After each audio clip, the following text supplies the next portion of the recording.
नेरळमध्ये एक मानवतेला काळिंबा फासणारी घटना घडली आहे। शेजारणीने अवघ्या 2.5 वर्षाच्या चिमुरड्याची हत्या केली आहे। आरोपी जयवंता गुरुनाथ मुकणे असं आरोपी महिलेचे नाव असून तिने नेरळ पोलिसांसमोर हत्येची कबुली देखील दिली आहे। तर जयदीप गणेश वाघ या 2.5 वर्षाच्या चिमुरड्याचा गळा आवळून खून करण्यात आला आहे। आरोपी महिलेने पोलिसांना दिलेली कबुली देखील धक्कादायक आहे।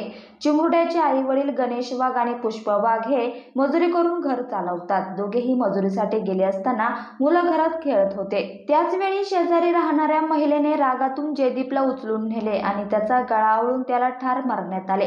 सुरुवातीला मुलगा बेशुद्ध असल्याचे भासवत नैसर्गिक मृत्यू झाल्याचा बनाव आरोपीने केला। मात्र मुलगा काहीच हालचाल करत नाही हे पाहून पालकांना संशय आला। त्यांनी मुलाला कळंबीतील रुग्णालयात दाखल केले। मात्र तिथे डॉक्टरांनी त्याला मृत असल्याचे घोषित केले। तेव्हा पालकांनी त्यांच्या परंपरेनुसार त्याचे अंत्यसंस्कार केले। मात्र एका स्थानिक नागरिकाने पोलिसांना याबाबत गुप्तपणे माहिती दिली। माहिती मिळताच पोलिसांनी पुरलेला मृतदेह पुन्हा बाहेर काढून जे रुग्णालयात शवविच्छेदनासाठी पाठवला। तेव्हा मुलाचा गळा आवळून खून करण्यात आल्याचे स्पष्ट झाले। शेजारची मुलं माझ्या मुलांना मारतात म्हणून मी त्याचा जीव घेतला अशी धक्कादायक कबुली आरोपीने दिली आहे। आरोपी महिलेला देखील 3 मुलं असून 2 जुळी मुलं 1.5 वर्षांची आहे, तर एक मोठा मुलगा बहिणीला दत्तक देण्यात आला आहे।